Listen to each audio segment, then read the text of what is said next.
We did it. Now we're live. We're live on the internet. Finally. Yep. Took us a while there. Yep. We made it. Glad it did. Let's go. Okay.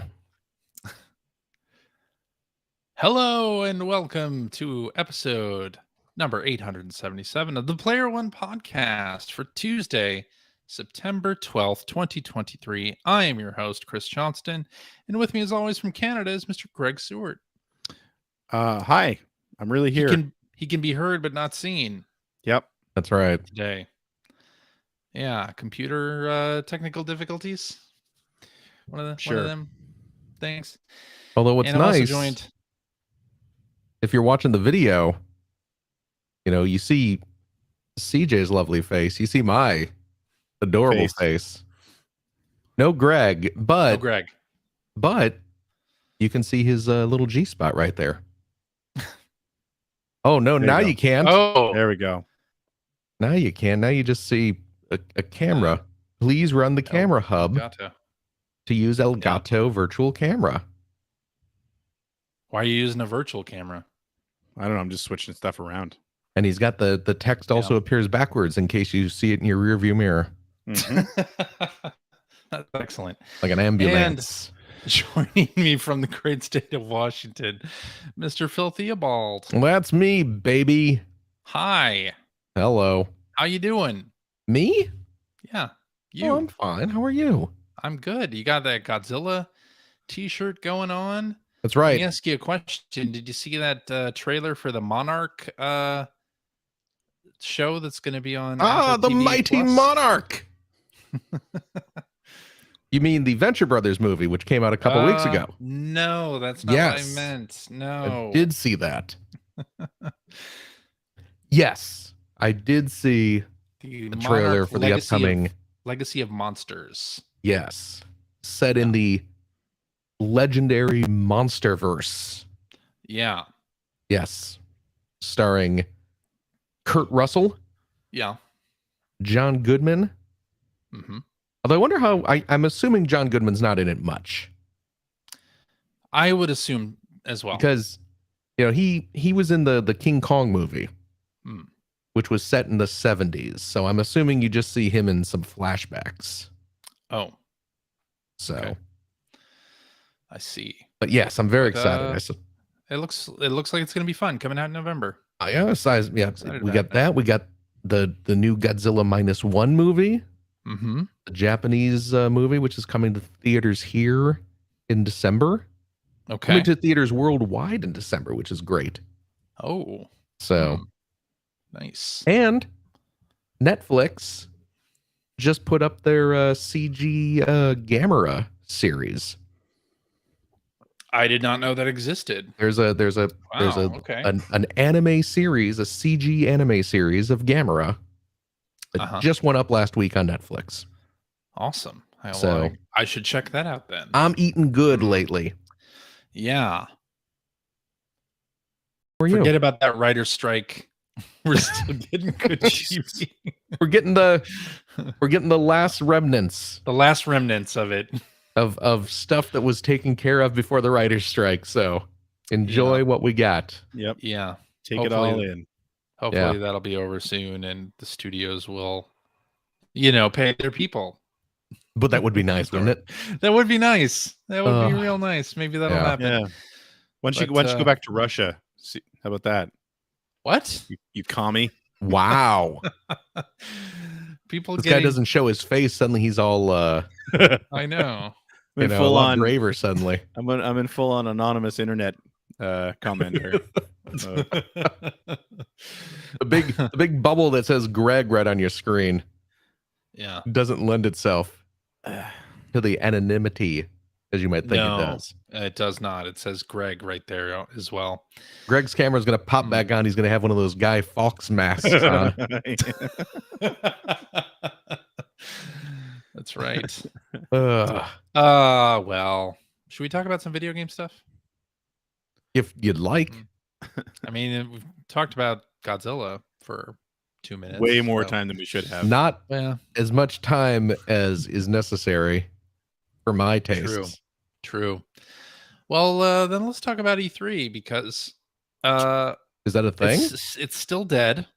Oh, It was dead. This is our monthly 2023. E3 check-in. Still dead. Apparently, it's Still not not going to happen happening. in 2024 either. And we're having the wake for E3 here. the ESA and ReedPop have parted ways. Oh. ReedPop, of course, kind of took over the show planning thing. I don't think they actually ever got to put together an on a E3, show? right? They never put on a show. But yeah, they parted ways. So we'll see how that happens. Apparently no E3 in 2024, but the ESA is trying to get a show together for 2025. I think this means it's dead. Oh yeah, because ReedPop is like the biggest sort of convention throwing company. E3 is like the NBA Live of gaming conventions at this point. They're going to It's keep never struggling gonna to try to bring it back, and it's just never going to happen. Yeah, it's never happening. No, but Jeff Keighley jumped on the opportunity to say the Summer Game Fest is happening next June. So, yes, be excited for that. I'm kind of excited for that. Although I was more excited that other companies actually like put together their presentations the same week as Summer Game Fest. It wasn't necessarily related to Summer Game Fest, but it still all kind of happened during that week again. But yeah, it's almost like you don't need E3. Almost like you don't need E3. But you know what we do need? No. That wasn't know? rhetorical. Okay. No, that wasn't. Oh, that wasn't rhetorical. Oxygen? You're right. You're right. Clean water. So, Phil, I'm not sure if you saw this, but the company that makes Mega Bloks is making an Xbox 360. I saw that. I did see that. The thing. I absolutely did. Yeah, the Microsoft Xbox 360 collector mega building set. First of all, 1,300 pieces. It's just Mega now. Okay. It's not Mega Bloks. Okay. It's just Mega. And Mega. And the company that makes that is a little company called Mattel. Oh, really? It's not. Mm-hmm. Wait, was that always the case? Possibly. Okay. But yes, Mattel owns Mega. Oh, okay. Yes. Well, there you go. Yes. Learning something new every day. And an Xbox 360 set. They do a variety of fantastic quality products. Do they really? Absolutely. Or you mean that as a joke? No, I am certainly not. Okay. I see. I am certainly not. Well, this 360 won't be impacted by the red ring of death, but I do wonder if it has like any sort of Easter egg where you can change the rings to I'm gonna flash red or something. I'm gonna guess no. Probably not. That would be amazing. Not. But it would be great. I'm sure there will be a fan mod. Oh, I'm sure. I did try to order one of these. I guess this is a Target exclusive. It appears so. Yes, I tried ordering it, but they were sold out online. So hopefully, Target tends to stock themselves pretty well on their exclusive merchandise. Yeah. So I don't have. Well, hopefully they'll do that with this. Yeah, I don't have too many worries about finding one of these in stores when it is released. Okay. But I will definitely pick one up. Nice. So yeah, it's $150 and Target exclusive, I suppose. It has a little controller, analog controller, and then it also has a Halo 3 sort of package, like a box. Is one of the things you build, I suppose. Yes. And you can even open it up. I'm looking at the pictures on Target's site, and it has like a little disc in the box. That's kind of cool. I like that. Yeah, I was actually pretty impressed with the box, with the game case, the little translucent. The game case, yeah. Green game case, yeah, with a little disc inside. Yeah. You remember when Microsoft started cheaping out on the plastic for the 360 game cases? What was that called? The wagon wheel. The wagon wheel, the wagon wheel case. Yep. where it wasn't a solid No. piece of plastic Yeah, it's inside. There's just giant. Well, they had to pay for all those red ringed 360s somehow.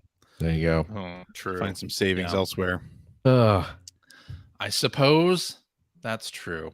Yes. Well, we're also getting some new Switch lights.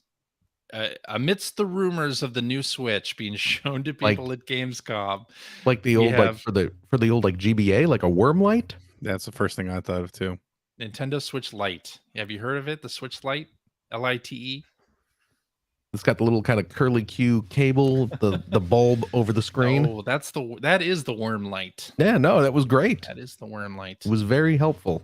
Well, Nintendo's making Animal Crossing Switch lights. Oh, cute. Now, yeah. So those come out on October 6th. Okay. In the US, and they come with a free code for Animal Crossing if by some circumstance you don't own Animal Crossing New Horizons already. Yeah. Okay. So there's two versions. One is blue and one is pink, and they're themed around Isabel or Timmy and Tommy. Very nice. So yeah, I'm not in the market for a Switch Lite anymore. No, I am not. Now that I have the OLED.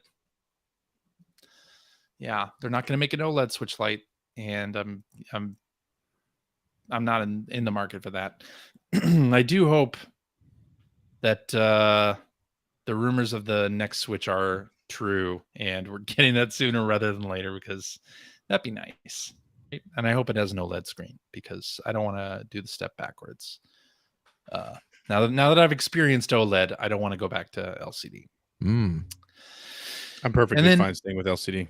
And then in the US, we get another Mario Kart 8 Deluxe bundle. They've bundled Mario Kart 8 for like the last 6 years straight, and they're doing it again this year. People like Mario Kart. Apparently they do. Yeah. Still selling, I guess. It's still a powerhouse. Yeah. So, I did. Well, hey. You know what? Just a slight interjection here. When I was on vacation a couple weeks ago, in beautiful Hawaii, I did see a couple kids at one point sitting there, siblings. They were playing their they each had a Switch they were playing. Yep. And as I'm walking past, I kind of craned my neck to see what they were playing. Sure enough, they were both playing some Mario Kart. Yeah. So it's a good game. Kids still love the Mario Kart. It's a really good game. Yep. Yeah. Whatever Nintendo does next has a lot to live up to. Well, yeah. Yeah. Polygon's going to put out a new chart. Chances of Mario Kart 9 being better than 8 versus total sales of systems since the SNES. Yeah, that's going to be the new chart. Well, we also got some new NSO games, which I was very happy to see. This is a refresh for the US and Europe only. Yes. Because some of these games had already been released on the Japan NSO, so we were getting these for the first time. And they include the Super Famicom version of Kirby's Star Stacker, which was never released in the West, despite Nintendo did announce it at the time. It was supposed to be called Super Star Stacker, and it never came out. Yeah. I don't know if I knew that was announced for... Yeah, it was in an E3 press kit. Yep. Okay. And it just never came out in English. Wow. Yeah, but so we have the Japanese version of that, and then the NES library now has Joy Mech Fight and Downtown Neketsu March Super Awesome Field Day, which is one of those River City Ransom games. I believe one of the many Kunio games that I believe this one is actually on that collection that was released in English, but this is not the English version. It's the Japanese version of it. Yeah, which is like a field day, right? It's like a bunch of different mini games or something like that. Yeah. Yeah. That's right. Which is which is a little weird because that Kunio, that Double Dragon Kunio-kun collection has like all question mark of the like Famicom Kunio-kun games.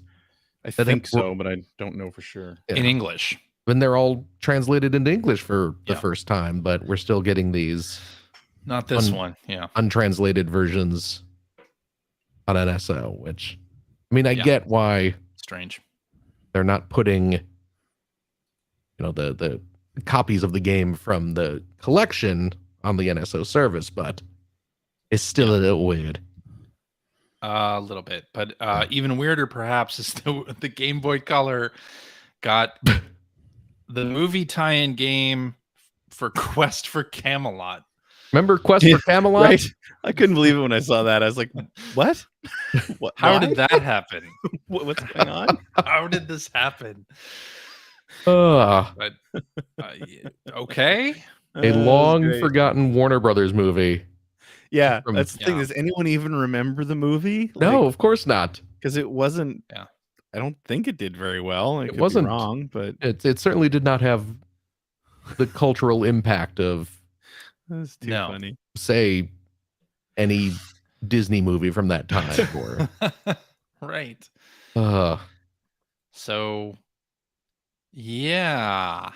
And weird. Joy Mech Fight, by the way, is a NES fighting game. It that is. Nintendo made. it's And- kind of like Balls Kind of like Balls. In Yeah, that- you have- Kind of like balls. in that the fighters are all sort of like segmented pieces hovering in space. like Rayman. Yes. There was a Rayman fighting game, but Rayman was a robot, and there were many of them. It would be Joy Mech Fight. Perfect. Slap Perfect that on the description, box. right? Done. Yeah. Box quote. Oh, your camera's working again. Look at that. Yep. What happened? I don't know. I just plugged it into a bunch of different ports and then back to the original port, and now it works. There you go. Computers, Tech- man. Technology. Yeah. Yes. But anyway, yeah, and then Kirby Super Star Stacker, which I'll always call it Super Star Stacker. Yeah, it came out in Japan. We never got it. I had it for a while on the Nintendo Power system. You know, you could get in Japan, you could get little Super Nintendo cartridges that were just memory carts, and at convenience stores you could purchase games to put on them, and Star Stacker was one of the games that I had on that. So very, very nice to have it again on NSO. Did you sell your Super Nintendo cart of it? Or not Super Nintendo, but Nintendo Power cart? In a Oh. way, it was. Yeah, that it was was in no your- longer probably- in my. it was probably sold. possession. That was in your Not by storage CJ. unit. Yeah. I gotcha. Yeah. So that, along Thanks with for bringing up those painful memories. Yeah, there you thanks. go. Thanks, Phil. No, so Wrecking Crew 98. I need Nintendo to release that on NSO. Yes. That was a really fun game. Yes, it was. Actually. And then Sute Hakun is another game that I had on the Nintendo Power system, kind of a platformer, like a puzzle platformer. Okay. And then everything will be good once they release those two games. So we're 1/3 of the way there to having my Nintendo Power collection back. All right. Let's see what else we got. Oh, Daytona 2 coming to Like a Dragon, Gaiden, the man who erased his name. I assume, Greg, you put this on the outline? Yes, because it was important. He's right. Daytona 2, of course, has never been released at home before. Yeah, and I believe it's not going to be called Daytona 2. Oh, yeah. It's going to be called like Sega Racing Classic 2. Oh, can they not? They Oh. don't have the rights to the Daytona Well, name? yeah, Daytona is something they have to license, right? Right. Uh-huh. So, although I don't remember if in Daytona 2 if 37 Speedway was on there, which is what they called Daytona, Daytona International Speedway. I don't remember if it was on there, and the fact that it is called 37, if they can have it on there without having the Daytona license, because I mean, at the end of the day, it's just a banked track with a bunch of Sega signage and stuff around it. So Yeah. yeah, so that's exciting in general because of what you just said. It's never been made available at home ever. It's only one of a series of games, and someone in the chat's mentioning that Fighting Vipers 2 is another game that's going to be included in arcades in this game. Again, Fighting Vipers 2 did come home on the Dreamcast, but it never came here. It was supposed to come here, and they never released it. They canceled it. But I'm curious. I would love to see that if they would release some of this stuff standalone eventually. Probably not. Yeah, but I am excited that with Daytona that they're possibly just sidestepping the licensing completely, because that means that it is possible that could happen. Further to that, as I've been saying for years, we need a damn Sega arcade racing collection to come out. That'd be great. They have so many amazing racing games in their catalog that have just languished for so long without home versions or home conversions that happened way before it was possible to have arcade perfect versions of that stuff at home, right? Like we've seen Outrun a million times, but say like Super Monaco GP, they have bike racing games. They have an Indy 500 game. They have, Sega Rally. We got an arcade perfect Sega Rally in the home at one point, but again, I think that's something that stayed on the PlayStation 2 in Japan. So, there's just a lot there's a lot tied up in licensing. Although previous years have sort of shown us that that's not necessarily the impossible challenge to overcome that we once thought it was. Or, you just fiddle with the graphics a little bit and take the licensed material out and still keep the old game. So anyway, that's the only reason I threw it on there. That is exciting. I am excited for people because people were asking on X if we, especially me, are excited about that, and I absolutely am. But it just again makes me wish, we had a glimmer of hope when like the arcade perfect virtual racing came home and they released Daytona on like Xbox Live Arcade and PlayStation 3 ages ago, and it was awesome. It was a remake. It was widescreen and it was beautiful, but it just doesn't, it's not working. It's not going as far as it needs to be. Let's get Scud Race. Let's get Daytona 2. Like, let's get all this stuff out. That would be fantastic. Yeah. Agreed. All right. I wonder how far in that Yakuza game you have to play to actually play Daytona 2. I didn't play the first Like a Dragon, but I mean, I know with the first Yakuza, you've pretty much got access to the entire city right away. Yeah, it's usually once you get out of the prologue, you're in town, right? So you just have to run over to the arcade. Yeah. Nice. Well, speaking of arcades, well, I guess this isn't speaking of arcades. Oh, I'll just fall into it. Retro Game Challenge 1 and 2 replay has been announced for Switch. So the Game Center CX games that came out originally on the DS. And one of them we got in the West. How many were there? 2 or 3? There's 2. There's 2, right? Just 2. Yeah. So Japan is getting a collection of 1 and 2 on the Switch. And I don't know. I'm not hopeful that we're going to get this in the West. Yeah, I'm not either. To be honest. I think there would just be a little too much work needed to do this. It would be great. Maybe Bandai Namco will use some of that Elden Ring money to instead of hiring Rainn Wilson and Carl Urban for their I mean commercials, they could bring over Game Center CX or Retro Game Challenge. I wonder, like, what was the catalyst for the one that we did get coming here in the first place? Was it just a matter of the DS being popular enough that, had we hit that sort of critical point where it's like anything we release, as long as we don't spend too much money on it, we're probably going to turn a profit? Because I mean, the Switch has got to be there. Yeah. At this point, you're making a downloadable game. You could do digital only, not do a physical version of it. Yeah. Okay, because this is Namco, yeah? Yeah. Namco Bandai? I mean, they might do it. They Yeah, have maybe. released some kind of surprising games here in the US as digital only. I mean, like the Taiko no Tatsujin RPGs. Well, that's true. That's like, that's what I'm saying. Yeah, the Ultraman Monster Rancher game came out here as a digital release. Okay. So it's like, it's like we used to talk about with the PlayStation 2, because I felt like that was one of the first systems that really sort of hit that critical mass in North America, where, because we remember at the end of the PlayStation 2 we were getting a lot of weird stuff that was awesome. Yeah. Like Robot Atomic Drive and Mr. Mosquito and stuff like that. It was just like, this is bizarre, but the system is just so popular that, they figure if they sell even at a 10% sell through or something like that, it's still worthwhile. And I feel like, I mean, the Switch is huge. It's got to be at that point. So yeah, I mean, if they can make 16 different versions of AAA Clock, then there's gotta be a place in the eShop for a retro game challenge, right? Yeah. Like, it'd be great. With all the other garbage on the eShop, why not? Why not put something decent in there? Exactly.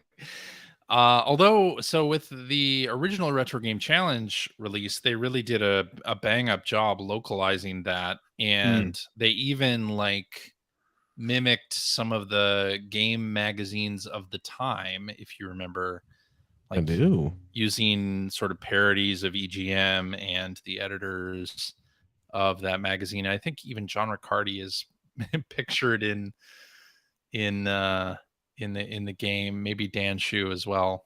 There's like well, didn't 8.4 help with that part of the game, I believe? You might be right. I think they did. But so there was a lot of like US specific stuff in there that would be fun to get and fun to see the second one with that kind of attention to detail. So yeah, I guess we'll find out if we're going to get that. That would be great, though. Alrighty, that's it for for the news. That's it. Now we will get into what you've been playing, and we'll start off with Phil. Oh my gosh! Yeah, why are you doing? Come on, Phil, don't screw this up. Okay, hold on here. I can do this.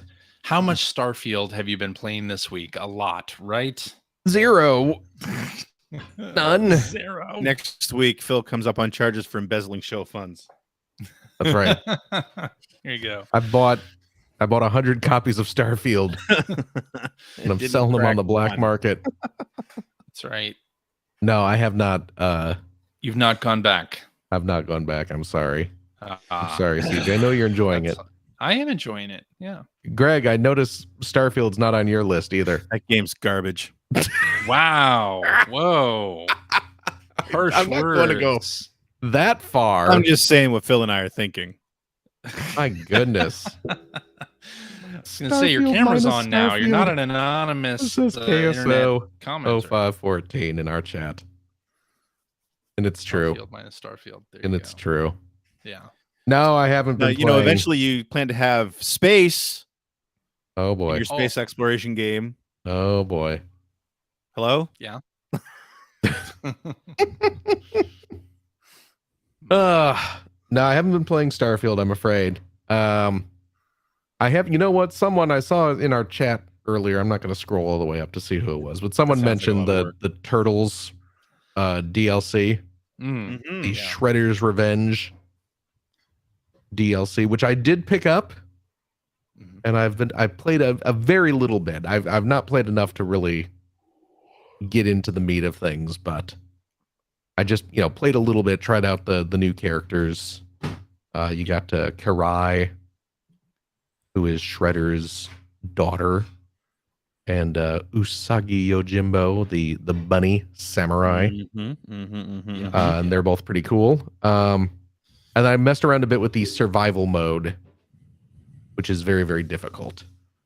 So, yes, but it seems really cool. So I'm looking forward to getting a little deeper into that, just because I really like Shredder's Revenge. So, But what I have been playing a little more of was I started playing more of what's it called? Mr. Run and Jump. That's the name. Clearly left a lasting impression on you. I know, right? It's a good game. You know, it's one of those kind of those. You know, it's this is the Atari game where it's made to look like a, you know, like a 2600 game because it's all blocky and everything. But you have all This like is released by Atari, though. It is released by Atari. Okay. You can buy a legitimate Atari 2600 version of this game. Right. This was the one that was like, ooh, it's the first 2600-bit game being made in 30, 40 something years. Yes. Yes. Right. Okay. Yes. So the 2600 version does not look as nice as the modern console versions. It doesn't have the fancy bloom lighting effects. Yeah. But I've been playing the fancy version, and it's good. It's fun. Phil's a fancy boy.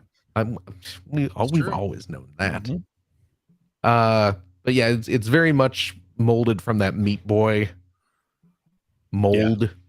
Yeah. Where Difficult you're going to die a zillion times, and it requires the very precise platforming skills, which, you know, it's fun.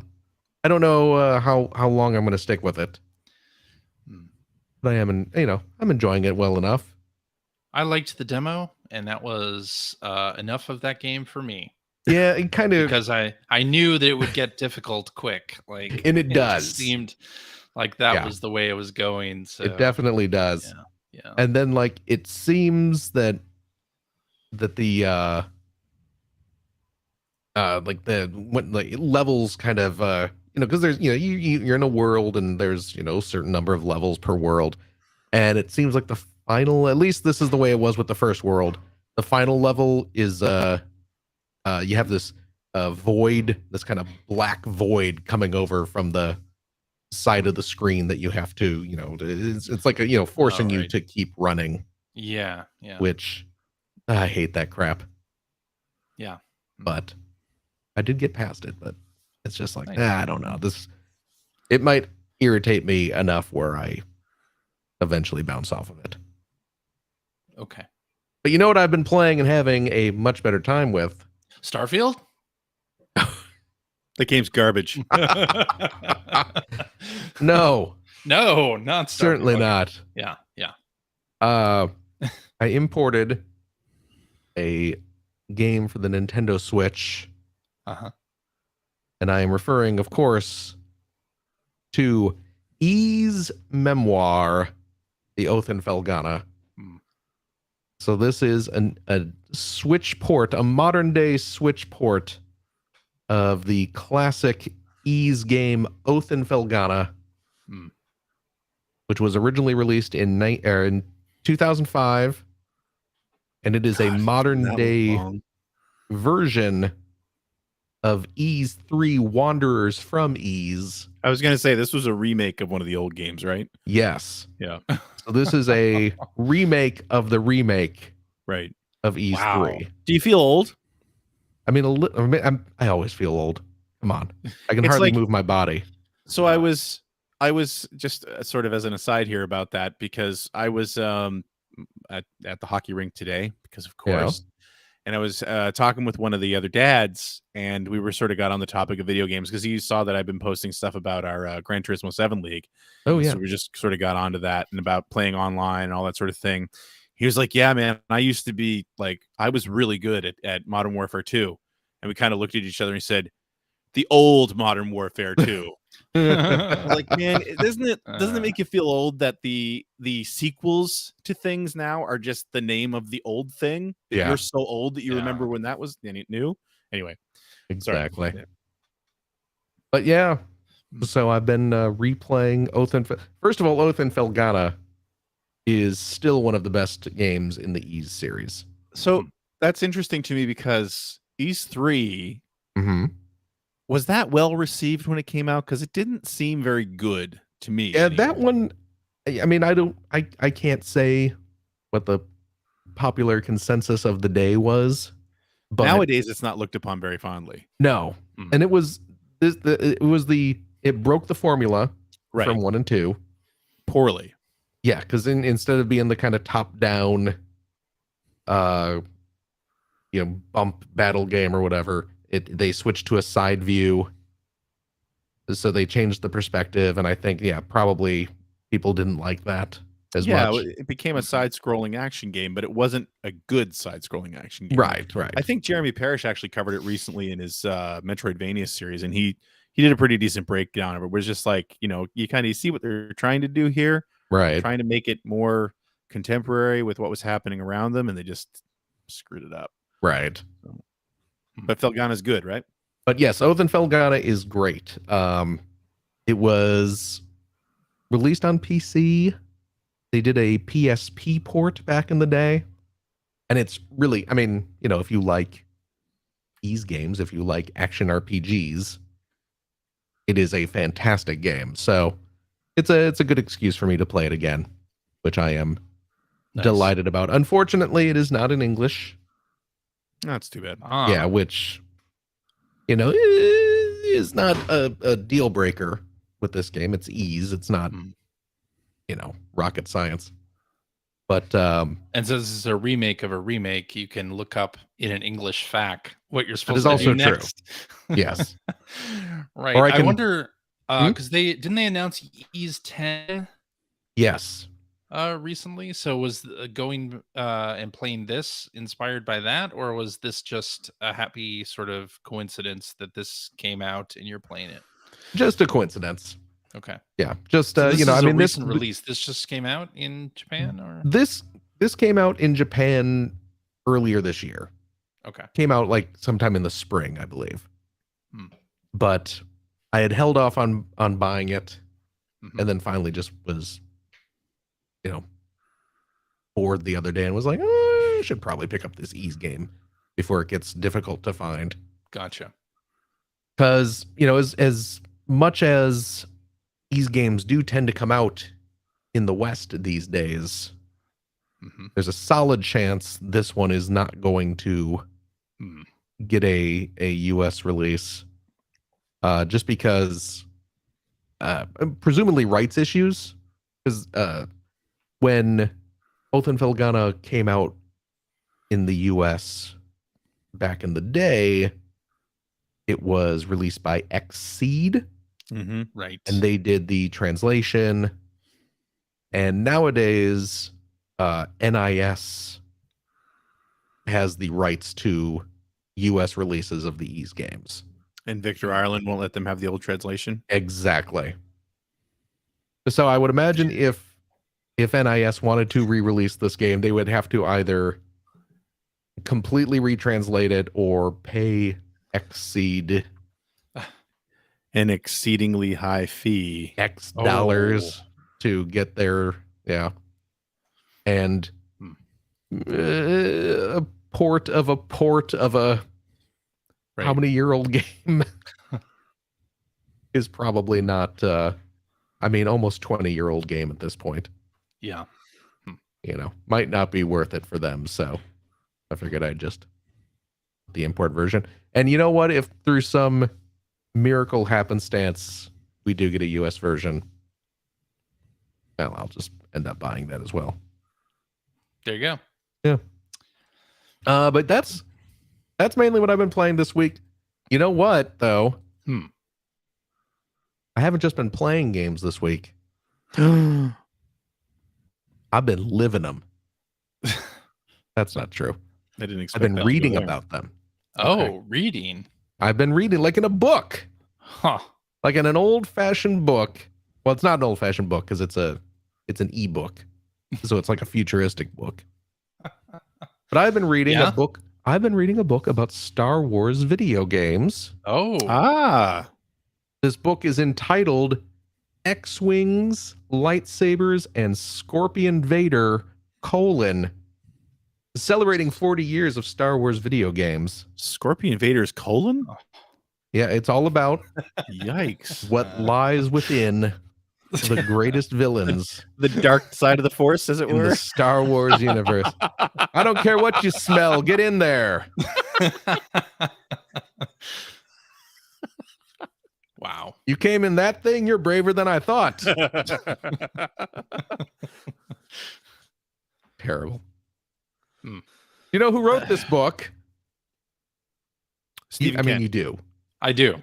You know who wrote Yeah. this book. Yeah. This is our good friend, our dear friend, Seabake, Chris Baker, C to the bake. Yeah. who, of course, previously worked at LucasArts Games. So, and I mean, he's a big Star Wars nerd anyway, so he has True. a lot of knowledge and a lot of insider knowledge about this subject. And yeah, he wrote a book, and you can pick it up on Amazon. I think it's like $5. It's dirt cheap. So if you want to read about some old Star Wars video games, if you want to support our good friend Seabake, and it is a good book. I haven't finished it yet, but I have learned some things that I did not know about Star Wars video game history. So That's what happens when you read a book. exactly, you learn stuff. You learn things. learn All stuff. right. I had fun while learning. Crazy. Yeah. But yeah, it's quite good. So Awesome. I highly recommend it. I will put a link to that in the show notes. You so that absolutely people should. can purchase it. You should. Yes. But that's what I've been up to this week. Okay. Who's next, Well. CJ? Me. I'm next. Sorry, Greg. I would have voted for you, but Aw, thanks anyway. Aw. it's I'm playing not a democracy here. Starfield. Oh yes. Still playing that. I think I'm around 40 hours Game's garbage. in that Jeez game. Louise. Wow. You're gonna get some angry tweets, man. You're right. What would you give this game, Greg? Like a 9.5? Yeah. Not a Would monster. you have rated it higher if it was on PlayStation, Greg? I mean, come on. Let's No. see your bias. Yeah. I'm playing Starfield. I'm about 40 hours in, and I'm very much at the end of what I think is the main quest. So, like the end of the game. I'm pretty much there.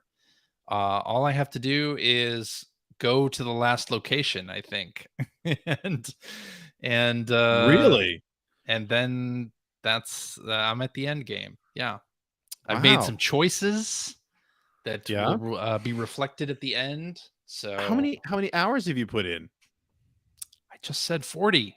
I wasn't listening. Only 40, huh? 40 hours. Yeah. I mean, the main quest, you can if you just focus on that, you can probably finish it pretty quick. Maybe like 20 hours, but I have been doing some Freestar Ranger stuff as well. I completed that quest, which gave me a really, really nice ship by becoming a member of the Freestar Rangers. So now I have a ship that has like 5,500 cargo space. So a lot of space for junk in the trunk, as it were, and space junk in the trunk. Space junk in the trunk. Yeah. And I really like my new ship, so I've been using that. But of course, the end game, they want you to go to a really remote location, and I don't have the grav drive ability to do it. Like my ship won't jump that far, so I had to purchase another ship that would jump that far. But what? Can you not make multiple smaller jumps? No, you can't. So, I mean, you can to an extent, but at the sort of final trip, no, you can't. There's no smaller jump that I can make for the final push. So, Okay. So it's okay. I understand. Yeah. You can do a series of smaller jumps. Yes, you can do that, but not for this particular quest. So I'm on the road to doing that, and then I'll get into New Game Plus, which I don't want to spoil anything too much, but I think this game is meant to be played multiple New Game Plus iterations. So No effing way. yeah. Even if I liked the game, there's no way I'm playing a 40+ hour RPG multiple Yeah. times in a row. I mean, you don't have to. You don't have If to. you just And it's said you New think Game. that that's the way it was meant to be played, screw that. That is what I think happened is Bethesda means for the people who get into their RPGs the most to play it multiple times. Yeah. Gotcha.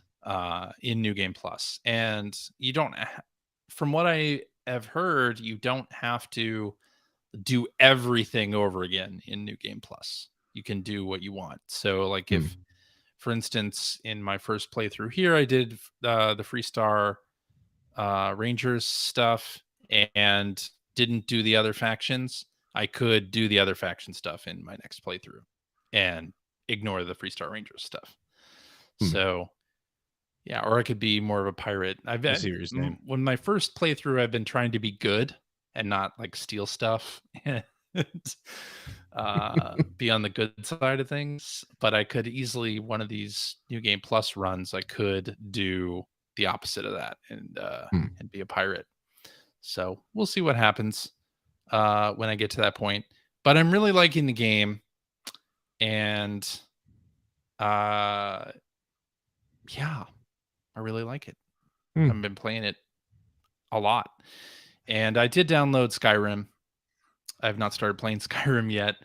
And I also downloaded The Outer Worlds again. I played quite a bit of The Outer Worlds when that came out, but never finished it. And Is I've that heard the game? that's shorter. Is that the game Discord's telling me I should play? Discord is telling you to no. Discord is telling you to play The Outer Wilds. Oh, The Outer Wilds. Okay. Yeah, different game.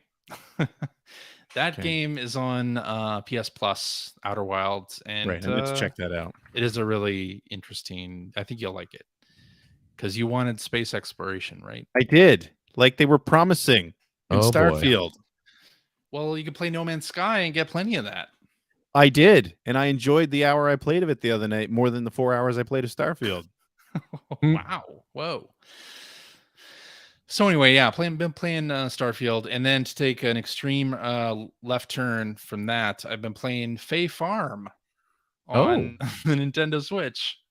This is a fairy sort of farming game from Phoenix Labs, the people who made Dauntless. And yeah, it's kind of an Animal Crossing or Story of Seasons, Harvest Moon type of game where the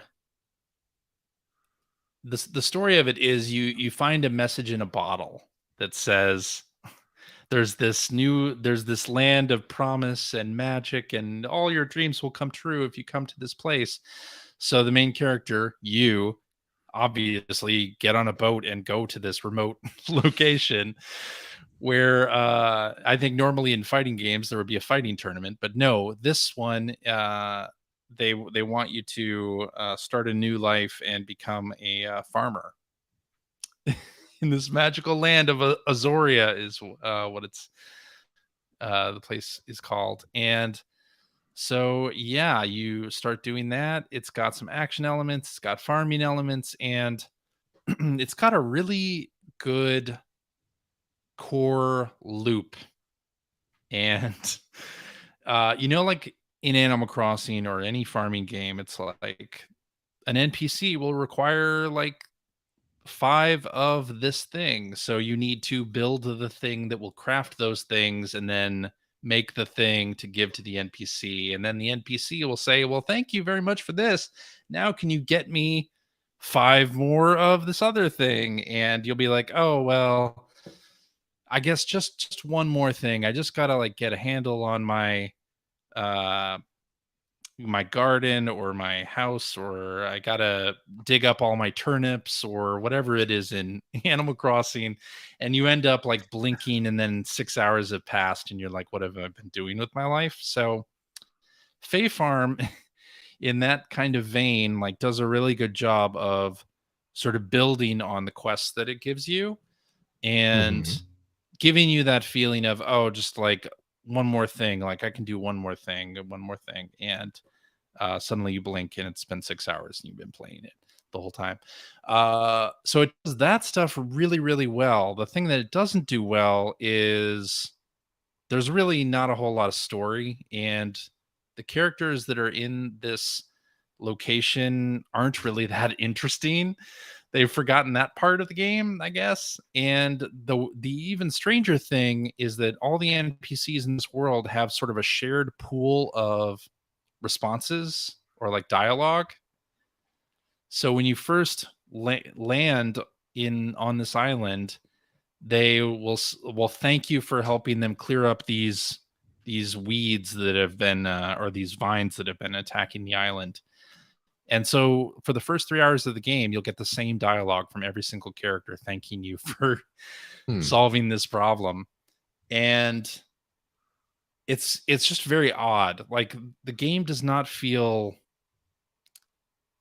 it just doesn't have like the same kind of heart and uniqueness, I guess, that like Animal Crossing does. And that's weird to say because Animal Crossing, like the NPCs are very one note as well, oftentimes, but they have personalities. They can get personality from the dialogue that they do say. But in Fae Farm, you really don't get that. And that's the disappointing part. Okay. So they have a really good core loop, really fun, like farming stuff, but then there's really not a whole lot behind that. And that's disappointing. But the game, you can play it cooperatively. So my daughter and I have been playing Fae Farm together. And you can visit, when you visit your friend's town, you basically start a new character and you're helping them do their quests. So you can kind of jump in at any point, and that has been fun to kind of help out. So like my daughter was running around doing some of the NPC quests while I was like collecting different materials for her to craft with, and doing some crop planting. And you basically have access to all of the stuff that the original player does, or you can buy them things or craft them things. So wherever they have gotten up to in their progression, you can just jump in and help. So that's been nice to play together. So we played, the game came out on Friday. We played a couple hours on Friday and kind of got our feet wet with the mechanics. And I finally got to the point where I got my fairy wings yesterday. Nice. I know, right? Congrats. But there's also like a little bit, there's an action element as well. There's sort of dungeons where you can collect resources to make stuff, craft stuff. Mm-hmm. So there's, a little bit, it can be a little bit actiony too. And my daughter sometimes likes that stuff, but I thought it would be good to be able to help her with that stuff too. So we're playing together. Fae Farm. All right. Yeah. Came out on PC and Switch. We're playing on Switch. All right. That is pretty much all I've been playing. So we'll turn it over to Greg for the weekly Zelda reports. What do you got? Playing some Zelda. That's really it. I'm playing some Zelda. Probably 40% of the depths are opened up now, which is great. It doesn't seem like you're in a rush, though. Well, I keep taking time out to try other things. I actually tried, and I didn't put this on here. I tried it's called a short hike. Oh, this week. Short hike. That's pretty cool. You finish it? No. It's only like an hour and a half long. Yeah, I ran out of steam after about an hour and 15 minutes. So I just kind of. You're probably right at the end. Probably. I was up in like the snowy area. So every time I was climbing, the feathers were freezing and all that sort of thing. You're probably right at the very end of the game. Yeah, I might go back and finish it then. May as well make the final push. I think I needed to find one more feather. Was like the key thing, because there was a climb that I couldn't complete, and it was just like it was at like I think it was past midnight when I was at that point. Like, yeah, I'll pick this up again sometime. It's pretty cool. I'm not as crazy about it as people seem to be. I don't know if the ending changes that a lot, but I mean, it was pretty cool. I think maybe the problem was that I've been listening to people recommend it so highly for so long. It's been oversold to you. Yeah, I think a little Overhyped. bit. Yeah, it is very cute, and it was making me smile for sure. And I do love how you can kind of go off the path and just come across cool little things that you're not expecting to find, like the at one point coming across like this, it looked like a tennis court, but they weren't playing tennis, they were playing a made-up game. I guess tennis was a made-up game too at one point, but it's like, oh, okay, this is interesting. You're kind of forced to play it the second you step onto the court. We're just keeping the ball up, I think, isn't that all it was, or something like that? I think as long as the ball didn't touch the ground in your side of the court, and you're working as a team. That's what it was. Anyway, yeah, that was pretty neat. But that's the reason why I haven't really gone too far with Zelda. And the other reason is that I mentioned this before. I think that I'm working on a Ridge Racer video that I was hoping to have ready for October. Pretty sure that's not going to happen at this point. But as I mentioned, I think last week or the week before, I hit a major snag in that I started playing Ridge Racer Type 4 and couldn't put it down. And now the same things happened with Ridge Racer 5. Yeah. So Ridge Racer 5. I am in love with Ridge Racer 5. It's it was on my top 100 game video that I did ages ago, and it was my favorite PlayStation 2 launch game. I remember because when I had just after I started at Ziff, because I started in October 99, when the PlayStation 2s came back from Japan, which I think was with you, CJ, wasn't it? Yeah. The one for Expert Gamer, I ended up on it. I think I did a strategy for Ridge Racer 5. I'm not sure, but I played through it to the point that I unlocked the Pac-Man and Ghost cars, which I think is the final unlock in the game after you've driven like 1,500 miles or something like that, which is a lot in that game. And so same thing, I kind of been playing ahead so that when I go to get footage of these games, I'm not just getting footage of like the opening 3 minutes of the game. I wanted to get a little bit deeper in where these, get some of the cars that you unlock and stuff like that. And the other night, I think I've gotten to the point where the only thing I have left to unlock now are the Pac-Man cars. Because I unlocked the 99 trial, which is literally a 99 lap race on I think it's called Sunny Beach, which is the original course from Ridge Racer, the original arcade course in Ridge Racer 5. And I did that the other night. It was like an hour and a half long. So I just can't put it down. So that's the reason why I haven't made a whole lot of progress in Zelda, because I've been playing these and just like, yeah, maybe I need to dial that back a tiny bit so I can make some progress in Zelda and on this video. But yeah, those three things are really all I was playing this week. And I don't really have a whole lot more to say about Zelda at this point. I am starting to get to the point where I'm feeling like I'm just wringing every last bit out of this thing. But I do want to get the depths completely uncovered. I think I'm headed to the final fight with Koga, the head of the Yiga clan. At least the last time I fought him and he disappeared like he always does. He said the next time we meet will be our last. So if that's true, then I have that left to do. And I have a couple more things that I have, treasure maps that I haven't found the treasure for in the depths. And I think I have like 12 shrines left to find. So yeah, I'm just sort of working towards it. Still loving it. I still love picking it up and just wandering around down there. There's a lot to discover in the depths. Like, it's way more interesting than it looks at first. So, it's just a lot of cool, interesting little bits and pieces that I don't feel like the game makes a big deal about, but they're just kind of there for you to find. So, yep.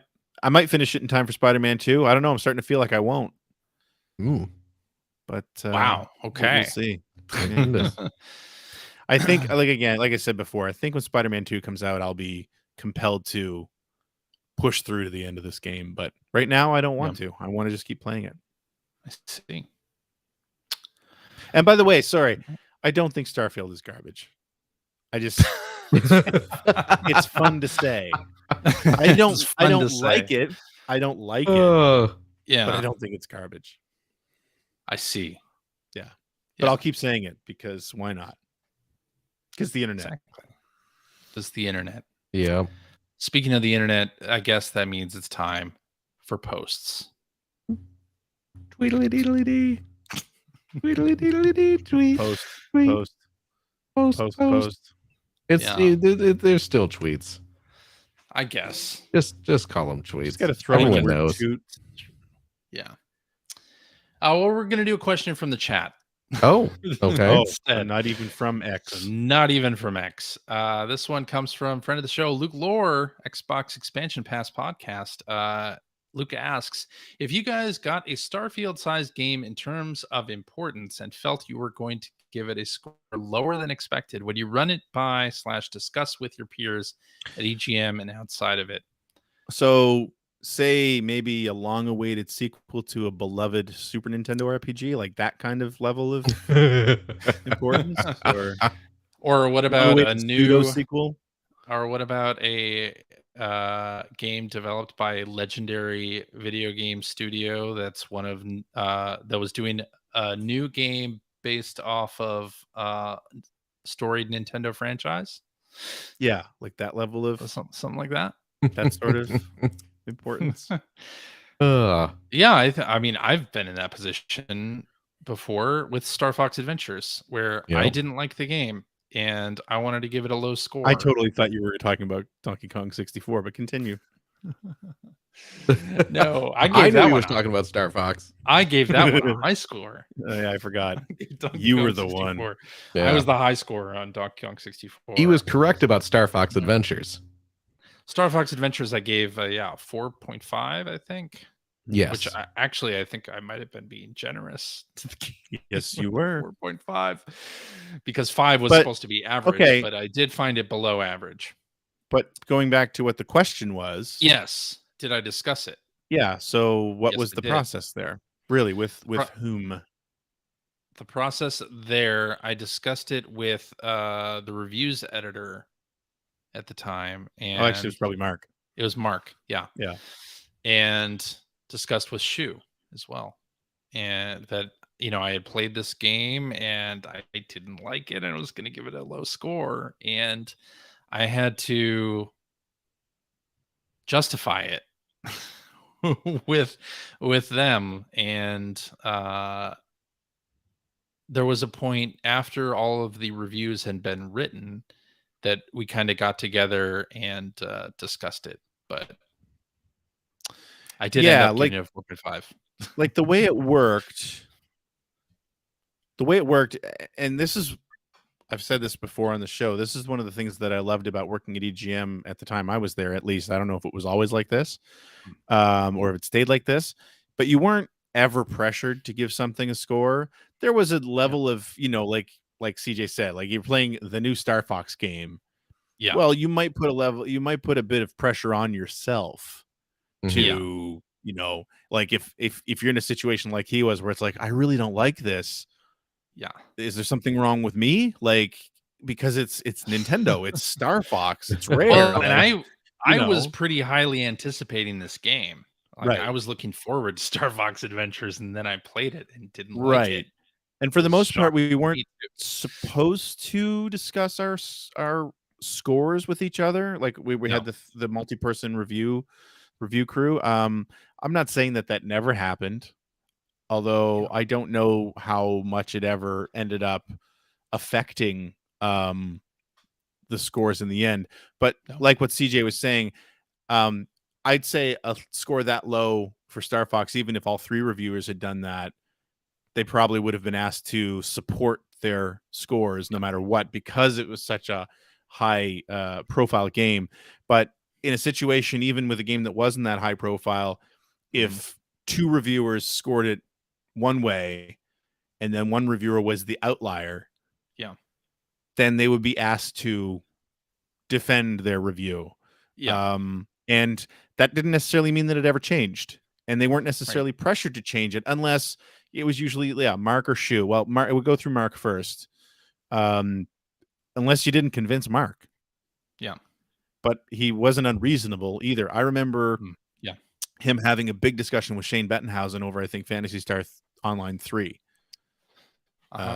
Because, and I remember it being a very loud discussion because I don't remember what the scores were, but Shane was an outlier on that one. So Mark went to him. It was late on a deadline because that's when everything was coming together. And Mark was doing his final reading before sending the proofs to Shu, where it's just like, we got to talk about this because you're saying things not necessarily different from the other guys, but your opinions seem very different to theirs. Was so Shane why? too high or too low on that game? Too high, if I remember correctly. I think he scored really high.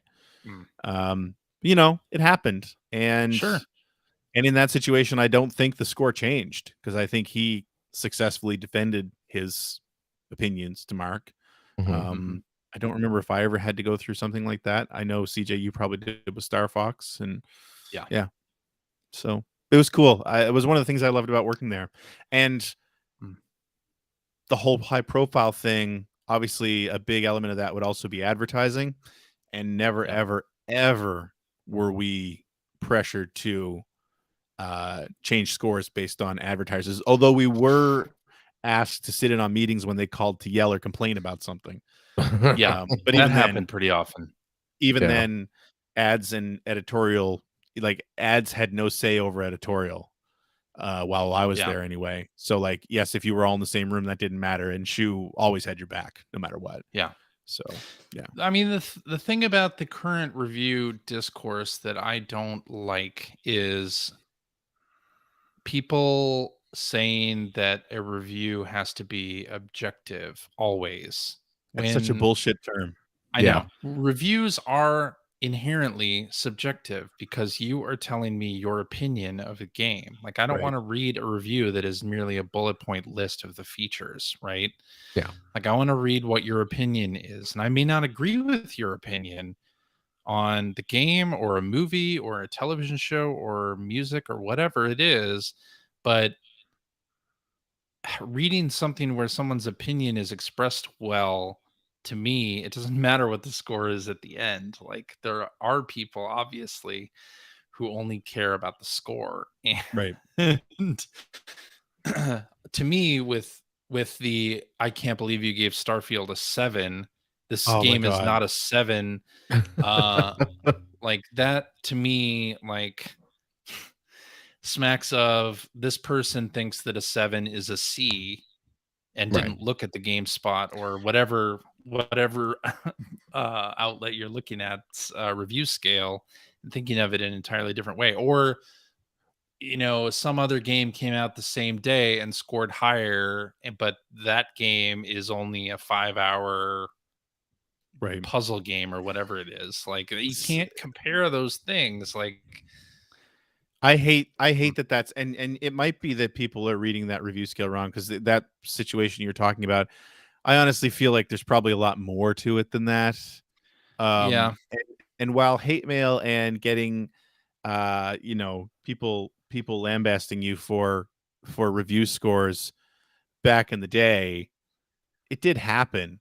It didn't happen on the scale it happens now. No. And it's really frightening, and it's pretty sad, I think. I mean, I've seen people talking about that. What is it? The IGN review? That was the 7? GameSpot. GameSpot. Okay. Yeah. Either way, I've seen it. I've seen a couple of videos about that where it's just it's so ridiculous, and there always has to be some insidious motive, and they're always bought and paid for. By the way, which is not a new sentiment. That was happening. That's been happening for 40 years. People saying that is what I mean. People saying that, not the truth. There's and now no truth in today's climate, then there's also the element of, well, they're just being woke, even though God knows what that even means now. But it's been truly unfair, and that's one of the reasons why I said I don't think I'd want to be a professional reviewer now. I loved the job at the time, but not now. Or certainly not reviewing some of these games that are so highly anticipated that it doesn't matter what you give it.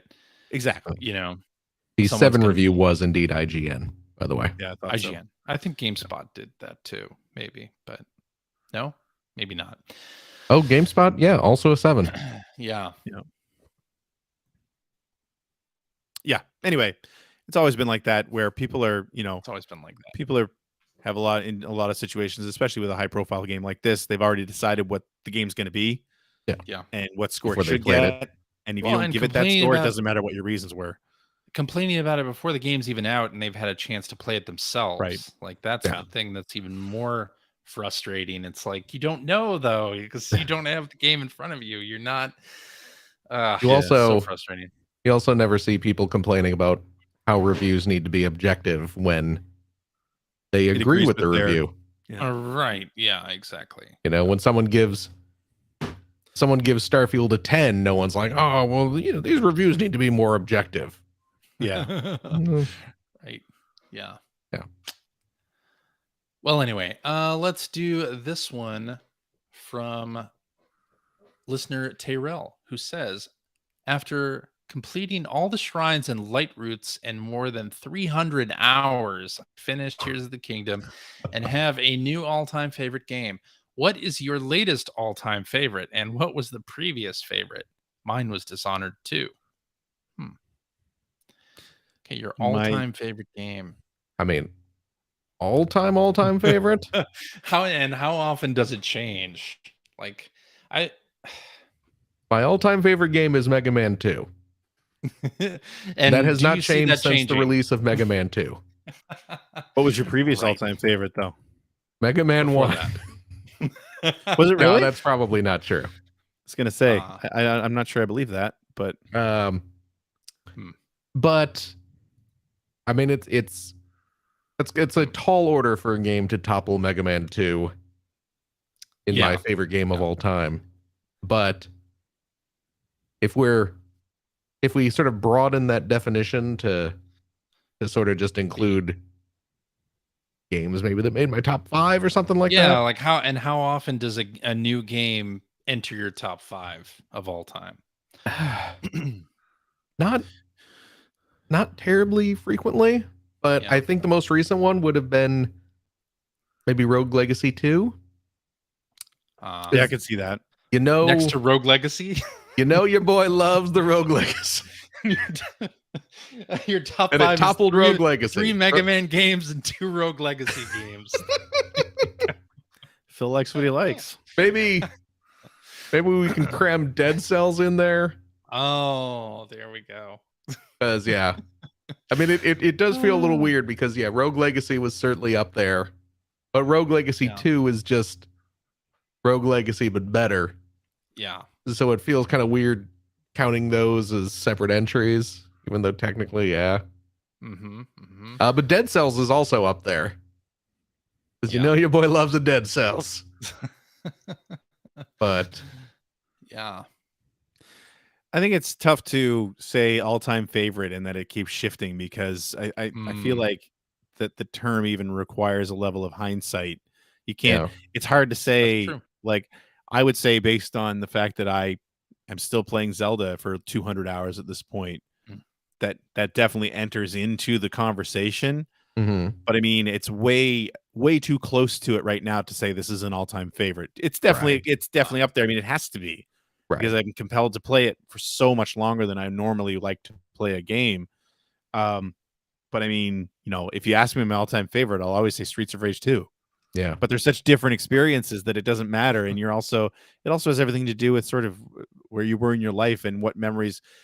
Streets of Rage 2 means more to me now than it did then, even though it was still one of my favorite games ever then, because now it also stirs memories of me being, 18 or however old I was when it came out. Same thing with Mega Man 2.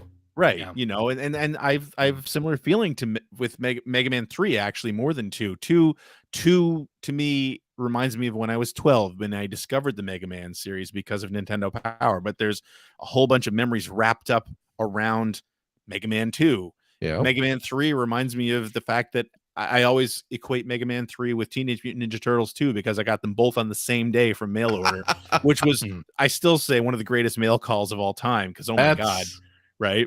Yeah. But again, at that time, it was super exciting. But as a middle-aged man, it has a whole new that game has a whole new meaning, right? Yeah. So I'm sure, God willing, in another 30 years, I'll look back on Zelda, and I'm sure it'll also have a lot to do with what was going on with my kids at the same time I was playing that game. Like, that's just it's like music. It's the same reason you listen to old songs, because it's Yeah. not about whether the song is good, although that for me anyway, it actually has a lot to do with it. Yes, but it also is like, it takes you back to a certain point in time. If you were very happy at that point in time, then the song's probably going to mean more to you.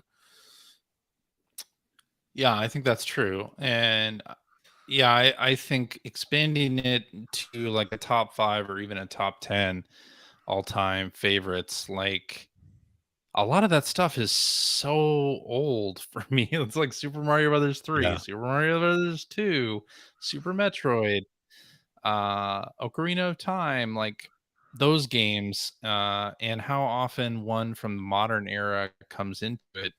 It's not that often. No. Obviously, Sea of Thieves is in that Yeah, I was just gonna say. Right, for the same reasons, right? conversation. Yeah. Yeah, for the same reasons, exactly. And that might be the most recent. Hmm. I'd say the Spider-Man, the first Spider-Man from Sony is up there for me too, for the same reason, because there's something about that game that was just so compelling. Yeah. That's why I'm so Yeah. excited about the second one. But I think also as you were saying, you kind of need time to look back on Yeah. things, right? Like it's hard for me to like play a game and then say immediately, "Oh man, that is going on my list of I'm Yep. never going to forget my time with this game," because I play a lot of games that I'm definitely going to forget my time with most Yeah. of them.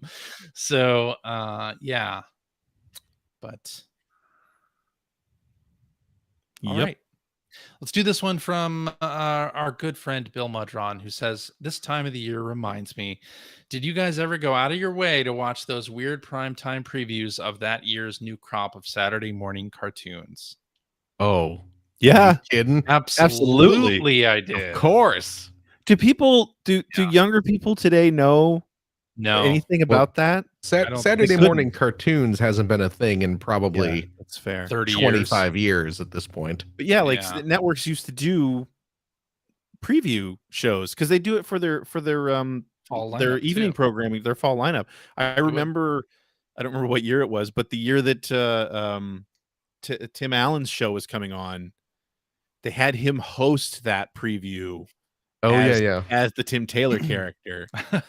But it's like you just get little snippets of upcoming, especially new shows, but any returning show as well. I get little snippets of their Yeah. seasons. Yeah, I thought that was great. I used to love that stuff. I used to A love chance those, to yeah. watch little bits of new cartoons in prime time. I remember seeing the Muppet Yeah. Babies preview. Oh, absolutely. Oh, Yeah. me too.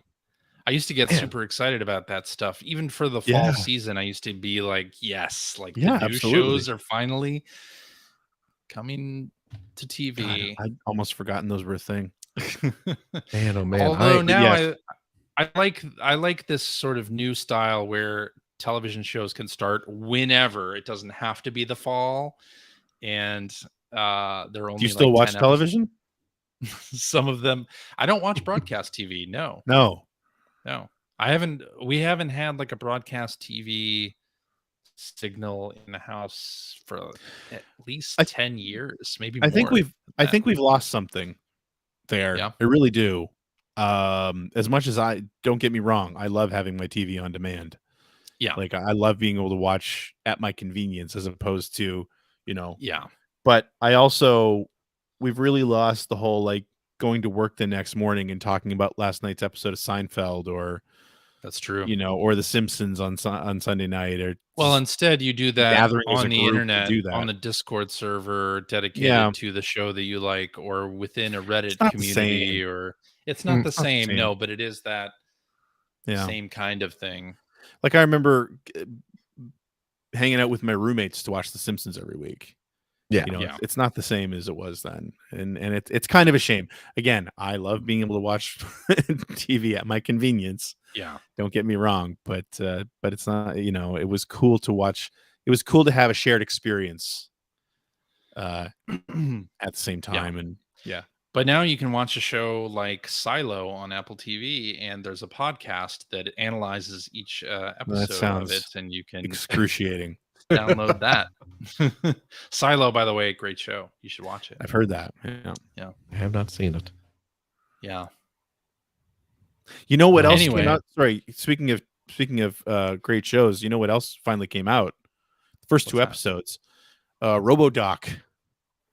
It's a 4-hour documentary about the making of RoboCop. Oh, Phil, you would love What? it. well. It's very like I've watched. There are only 2 episodes out so far. Yeah. I've watched them, and they're basically working their way through the film. Okay. Like the Oh. making of it, and they've got even like the little bit, like the people who were playing police officers that had 1 or 2 lines they're talking to them, Oh, nice. and like extensively going over the creation of the suit, and it's awesome. It's really Is this- really is good. it I highly on recommend it. On streaming that you're watching it? You know what? I had to pay for it. Oh, yeah? Okay. You can get it- RoboDoc? you can get it. Yep, RoboDoc. Let's see here. Not to be Is it confused with. available? I think there's a doctor show called RoboDoc as well, but Is it available on yeah. iTunes, or is that where Yep. you're watching it? iTunes. That's when I'm watching it on Alright. Apple. Okay. I might have to watch this. Yep. I'm I excited. think you'll both love it. Oh, it's coming out on Blu-ray in October. But I was following it for a long time, and then it's finally out, so I didn't want to wait. I just like I gotta Right, see this. right. Such a great film. Oh, that's fantastic. RoboCop is so good. Indeed. I think that's where we should stop. What do you think? Why not? Okay. Drop it. Alrighty, and that is our show for this week. Thank you very much for watching and listening, and whatever else you're doing while listening to the words that I'm saying. That really came out weird. But if you have a That's what she question said. for us and you'd like to comment on something you heard, you can direct that to @P1 Podcast on the Twitter, or direct all Starfield discourse to @Seward on X. And you'll also find us on the website player1podcast.com. That's where you'll find our contact information. You'll find blog entries about Sega CD stuff from Mr. Greg Seward. You'll find Generation 16 episodes as they happen. And Greg is hard at work on one Gain right ground. now, I am sure, on Gain Ground. Yes. That's why I'm not paying attention. Yes. And there is a link to our show notes where you can find like all the stuff that we talked about. I'll put a link in there to all the games that were in our What You've Been Playing segment, for instance. And there's also a link to our Discord server where we can discuss this episode with us and our other listeners. If you'd like to subscribe to the Player One Podcast, you can do so by visiting player1podcast.com or by loading up your favorite podcast listening app. We're also on Spotify. Yeah. You can like us on Facebook. You can watch video archives of our show on the YouTubes.com/P1 Podcast. Or you can watch us live most weeks on the YouTubes, the Facebooks, the Twitch.televisions. Just follow our Twitter or Blue Sky or Mastodon account to find out when we're doing our next live show. Typically, it is Sunday evenings at 5:30 specific time. And I'll tell you what, if you like what you've heard, and how could you, head over to patreon.com/P1 Podcast. Throw a few shekels our way. I don't know. I need to buy some mega Xbox systems. If we get one for all of us on the show, we can play some multiplayer Halo There you go. in our imaginations. Mm-hmm. That's how it works. No, Did you ever play multiplayer Halo on Xbox Live, Phil? Were you Yes. Yeah. I mean, not a lot, but Okay. I you did did. certainly play. I'm sure I played a few matches with you You probably did. back in the day. Yeah. But again, not much. Yeah. No, your Patreon funds, of course, go to help support our show, keep us streaming, all that stuff. So, please enjoy that. And I'll tell you what, if you are a Patreon supporter of the $5 tier, cheap, you gain access to a special weekly bonus episode that we record right after this, where we play games, crack wise, having fun, doing all the stuff we can't do on the regular show. CJ, Yeah. doth we have a game this eve? We do indeed, Oh. Phil. Oh, goody. We have a Jeopardy game quiz all about Mortal Kombat. You come from Ben Rivers? It did not. Although, wow. man, we should have brought Ben Rivers in Yeah. as a ringer for this one. Yeah, from hacker alias Phallic Metaphor. Ooh. Yeah. I don't know much about Mortal Kombat. But you do know a lot about phallic metaphors. Absolutely. He's created most of them. Yeah. Well, let's see how this pans out. If the questions are like, which one's the blue ninja? I'll be okay. Because it's Scorpion. Well, yeah. Well, duh. I believe we're talking about Smoke or Noob Saibot. Ermac. Oh, I don't know which one's the red one and which one's the yellow one of the robots. There's one of them Cyrax. Right, let's wrap this up and then we can figure it out in the after show. The other one's something else. We'll have to figure it out then. I'll tell you what. If you have a couple bucks left over, why don't you go to patreon.com/Greg Sewart to help support Greg's outstanding, and it is outstanding, web series about North America's favorite runner-up, the Sega Genesis. Thank you, Phil. And if you are a patron supporter of the $5 variety, also cheap. Oh, welcome, Satan. It's been a while, dude. You get access to the Weekly Commute, which is a weekly, mostly vlog that I do, talking about all the different things I'm working on, which there's like 3 or 4 different videos in progress right now. Although I have been making pretty good progress on the 2 biggest ones, so I'm happy about that. I actually posted some pictures of the timelines on Twitter this week. Also talking about old stuff like my gaming age reviews and anything else that comes to mind, really. So please consider supporting the show. It goes to pay for my Adobe license for the editing that I do. So that ain't cheap. So please consider helping out. All right. There you go. Very exciting. CJ? Yeah. Thank you very much. Thank you, Phil. Oh, absolutely. Gregory. Yo. Thank you as well. Thank you, Philip. And as always, Wiggle, thank you to you, our wonderful, wonderful listeners. Every single darned one of you. Remember, as always, take care of yourself, your loved one, your family, your friends. Be good to yourself. Be good to each other. And we'll see you next week, we hopes. Bye-bye. Bye-bye. Bye-bye.